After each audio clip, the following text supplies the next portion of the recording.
morning, Metro Iloilo! We are here again for a new and another day of discovery and issues to talk about. This is the Talk Box. Today we will be discussing a sensitive and controversial fact present in our society.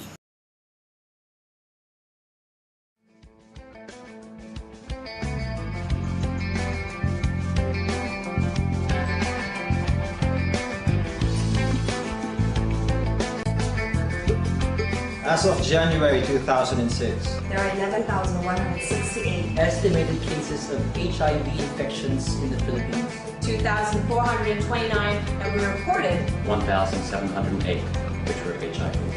721 already developed into AIDS. 281 of which are already dead. That could have been you. The people at most risk are the youth. And that could be anybody beside you. Sex is the leading mode of transmission. The greatest problem that we face in the Philippines is a lack of knowledge. and hiding behind shame. Because we're too scared to face the truth. And the truth is, An average of 20 people every month are infected with HIV. Between 20 people in this room. HIV knows no boundaries, it discriminates against no ethnicities. No age. no gender, No religion. and no social class. It doesn't matter if you're a wild child. Or a stay-at-home kind of person. HIV can be passed from one person to another. And another. And another. Once you get it. It'll never go away. HIV has no face. You can be healthy and beautiful. And not know you're infected. But there is hope. Because you can prevent HIV. And you can protect yourself by abstaining. Being faithful. And by spreading the word. Because knowledge is our weapon. It's our responsibility to ourselves. And to the people that we love. To get ourselves tested. Read about it. And talk about it. Let's be a generation That generates change. Don't become a citizen. Be a Filipino instigator of change. We can do this. For the love of our country. So spread the love and not the virus. Every generation got its own disease. I got mine. So help me please.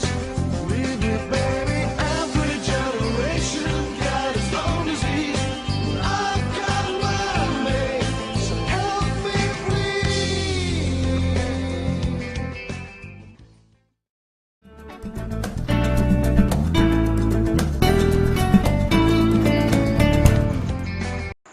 HIV/AIDS is a condition that until now, many of the people we know, or even the unknown, are still suffering. AIDS, or acquired immune deficiency syndrome, is a disease of the human immune system caused by an infection of the human immunodeficiency virus, or HIV. AIDS was first recognized by the Centers for Disease Control and Prevention in 1981, and its cause of HIV infection was identified in the early part of the decade. HIV is transmitted primarily in three modes: via unprotected sexual intercourse, including anal and vaginal sex, mother to child during pregnancy and breastfeeding, and lastly, blood transfusion or sharing of used needles. AIDS is considered a pandemic, a disease outbreak which is present over a large area and is actively spreading. To enlighten us on this, we invited an expert who will discuss and share to us his knowledge about HIV/AIDS. He is one of the best speakers here in Iloilo. He is the Vice President of UWVI and Care Manager of Project Red Ribbon Care Management Foundation. Let us all welcome Mr. Roberto Figuracion Jr. Good morning, sir. Welcome to the Talk Box. Good morning, Carl, and good morning, Iloilo. Thank you very much for having me on your program. Today we are going to debunk some myths about HIV/AIDS. First, let's define clearly the difference about HIV and AIDS. Sir, is it the same? No, definitely not. HIV is the virus. It's actually defined as human immunodeficiency virus. And AIDS is acquired immune deficiency syndrome. So HIV is the virus and AIDS is the condition, or you can say it's the disease or the late stage of HIV infection. The moment that you start seeing symptoms already, or we call it symptomatic, that's already the clinical stage 1 of AIDS. Meaning the immune system of the person with HIV infection is already very low, that opportunistic infections are starting to get in. Also, I would like to ask, how do we address or how do we call people with HIV? Are they victims? The correct term to call PLHIV positive or HIV positive persons are PLHIV, or that means people living with HIV. It actually reinforces the idea that persons with HIV can actually live normal lives. So that's actually the main purpose why we should start using the terminology PLHIV. I have a question.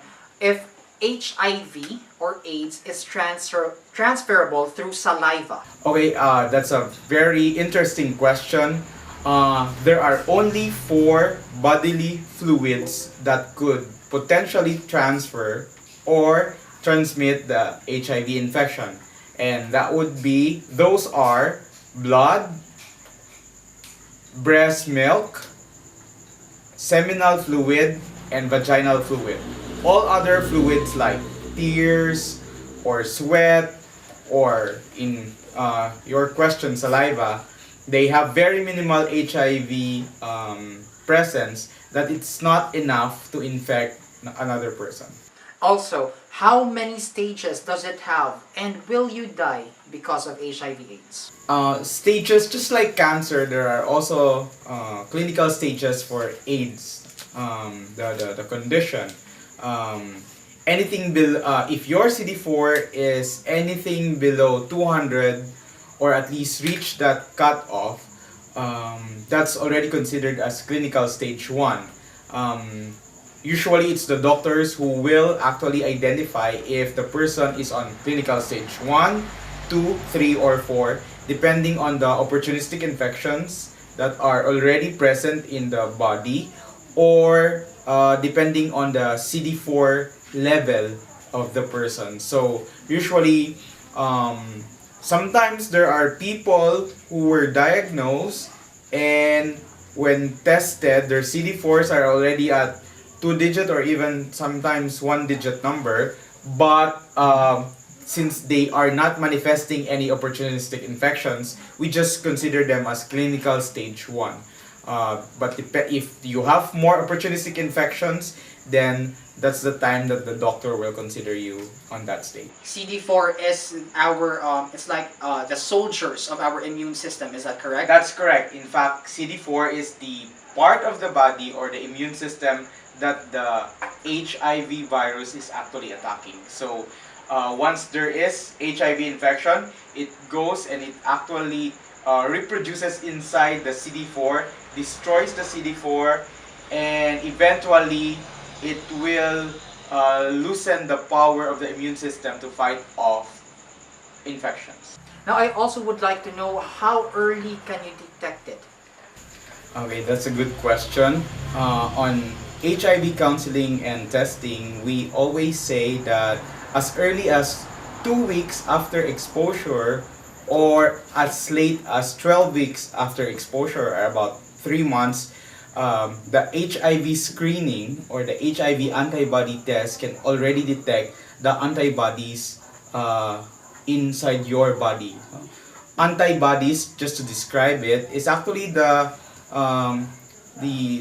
reaction of your immune system from any infection, and it is these antibodies that the HIV antibody test is actually detecting. So 2 weeks to 3 months since the last exposure, or in our proper terminology, the last condomless sex or unprotected penetrative sex. In our country, what will be the sector or the industry most vulnerable into this kind of infection? Okay, just to clear this, Carl, the virus is really non-discriminatory. But based on our statistics, right now, most of our newly diagnosed cases are being seen from the groups of the homosexuals and the bisexuals.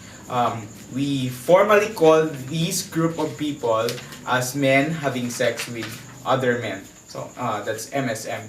So that's the most at risk population right now. And still, we have transgenders, we still have sex workers, we still have OFWs, and we also have injecting drug users. So these are among the key population or most at risk population. Recently, reports are the Philippines is third in the world ranking when it comes to cases of HIV. Is this a negative indication or is it the other way around? Okay, that's a good question. Third is actually because we are third in the highest rate of increasing newly diagnosed cases. That means that our work in the advocacy, our work in the education and awareness is actually working. There are more people who are going to the testing centers right now and knowing their HIV status. And we want to do more. We want to reach out to more people to get tested. We actually have there are still around 15,000 to 25,000 suspected PLHIVs out there that we need to reach out. So definitely we need to do more work. But certainly, what is sure, or what is the good thing is the rise is a positive indication. However, I think of course you're envisioning that in the future. Yes, that's correct, Carl. Definitely, we want to make sure that at some point that number will actually plateau or will actually start to slow down and then to go down. Remember, we're talking about the number of newly diagnosed cases. It does not necessarily mean that they are newly infected, but we cannot really test or verify who are newly infected here. So at the very least, we are checking newly diagnosed. So right now, we want to know more, we want to find out, we want to reach out to more of those untested, unscreened individuals who are possibly have the HIV infection already. So you are right, at some point we want to reach that plateau where it will start to go down, the number of newly diagnosed cases. At this point, I would like to ask, what are the services that the government does provide? There's something that we call the care continuum. So starting from testing, or not, starting even as far back as prevention programs like awareness campaigns like what we're doing right now, to testing, to baseline test and follow-up support, up to treatment. The government is really at the forefront in helping the PLHIV community. And on top of this, the government is also paying for the antiretrovirals that we give to our PLHIV brothers for free. It seems that you're very much involved and knowledgeable regarding this infection. For our viewers' sake, let me give you again once more, recap the idea. That's our guest here is the Vice President for the UWVI and Care Manager of Project Red Ribbon Care Management Foundation. Sir, how did you start to be actually part of this organization, and what is the advocacy that you want to promote? To be perfectly honest with you, Carl, I'm actually one of the PLHIVs. I was diagnosed in May 2013, and I was diagnosed in Metro Manila. I was still working back then in a call center, and I was diagnosed when I was very sick already. I actually asked for help, and I decided to get tested because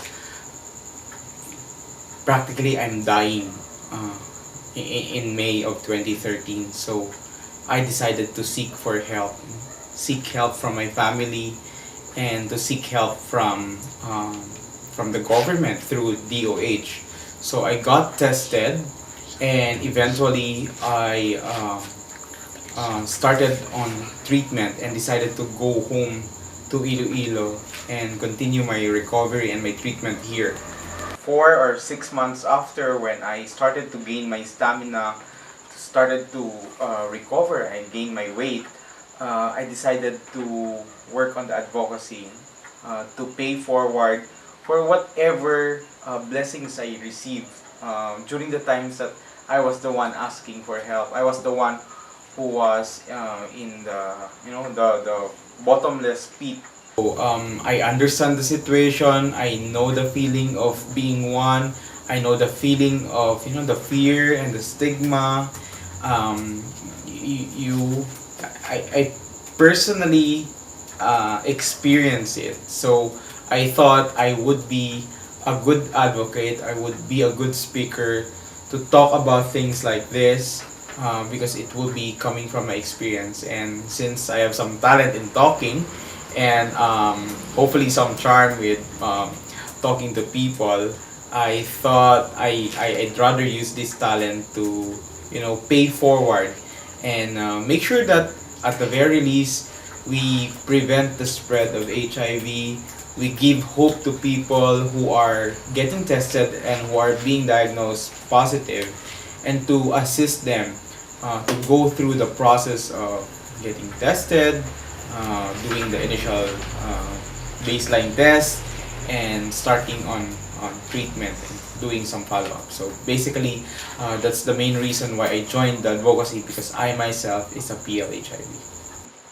It's actually my first time to meet a PL-HIV, and it seems that, I mean, I find you normal. I am not actually thinking that you have HIV/AIDS, so it's probably a testament that people with HIV could definitely continue living. That's exactly the message we would like to tell the people right now. To clarify, there is no exact cure yet. Yeah, that's correct. We don't have a cure for HIV. We cannot totally remove it from the system, but we can control it with the antiretroviral treatment. And it's for free. We give it to all the PL-HIVs who are entitled to get the treatment, and that's why we are more aggressive in reaching out to people who could be possibly HIV positive or who were infected in the past, to go back and get the medical interventions that they need, so they can start on the treatment. Going back to that time that you knew that you have HIV, how did you cope? That was very difficult time, very dark times for me, Carl. I am so glad that I was with my family. Even in Manila, I was just with my cousins, but they did not really leave me altogether. And my family here in Iloilo, as early as before I was about to get the test for HIV, they already knew that I'm going to do it. So every step they are updated. They know that I went to the clinic already. They know that I took the test already. And then when I got the result, they also found out after I talked to the counselor. So every step of the way they were there, even if we are far from each other. And then when I decided to go home, not only my immediate family was there, but I tried to reach out to my close friends. It's really your peers or your close friends who could understand you better on your situation. Usually family, especially the parents, they will accept you unconditionally, because you are their son, right? But for friends, they would they would have a proper perspective, or they would understand the context of probably how you got it, or how are you going to cope up, what's your next step, what are the next steps for you. So things like that, I try to reach out to my friends, just like I call it a cabbage approach.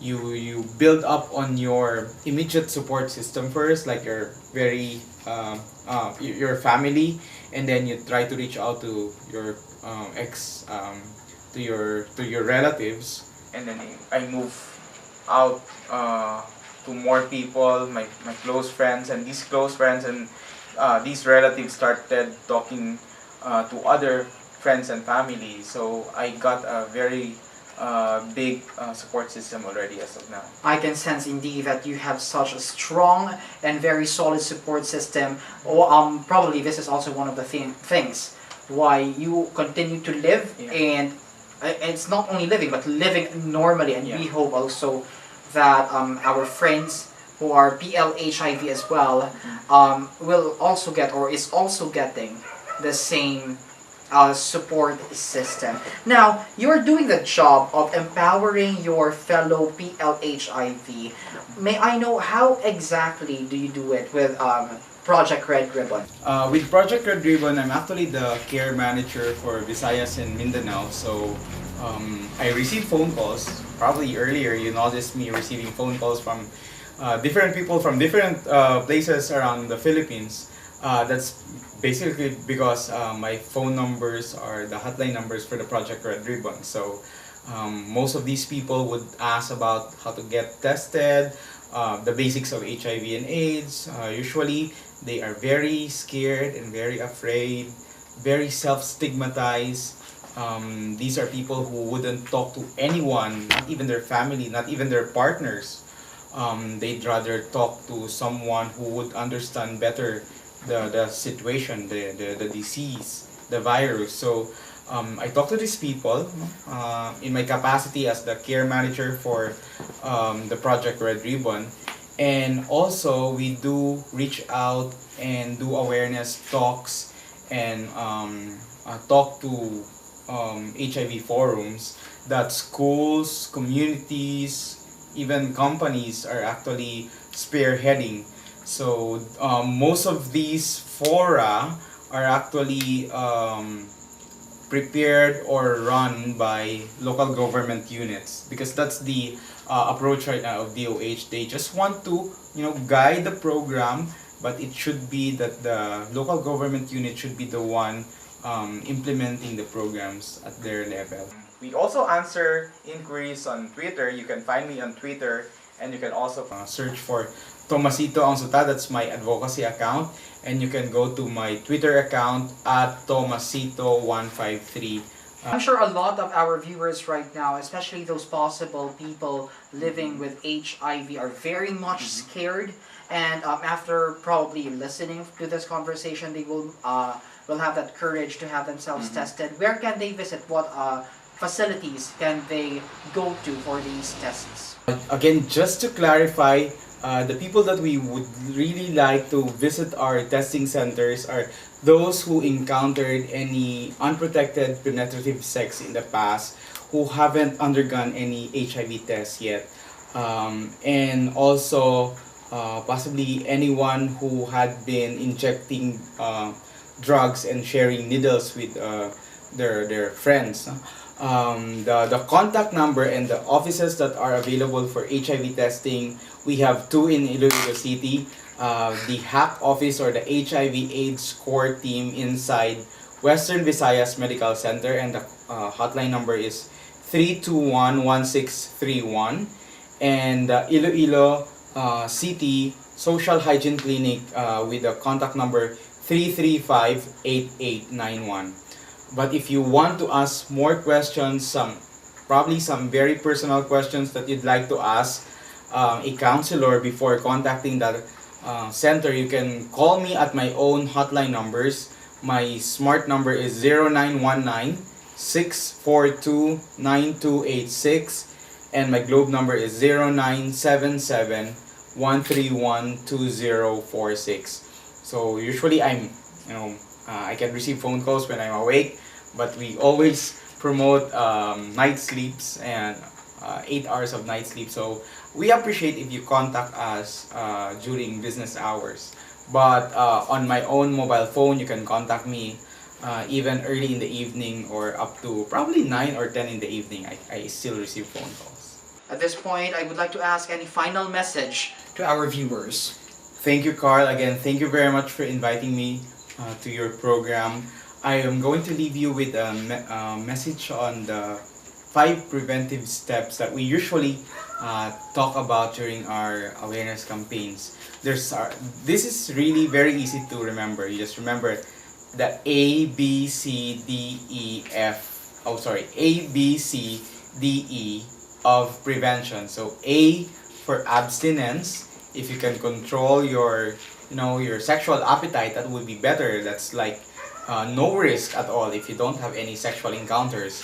But if you cannot do that, at least be faithful with your partner, and you have to be mutually faithful with each other, okay?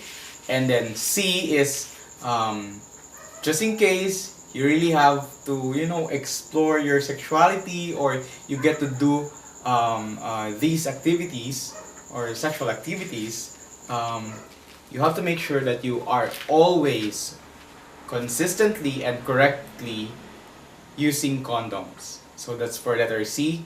For letter D is do not abuse drugs and alcoholic drinks, and do not share needles. And for letter E, early detection and education. Once again, thank you very much for your time, sir. You have imparted so much to our viewers and for all the knowledge that you have given us. Thank you, Carl, and thank you again for having me here.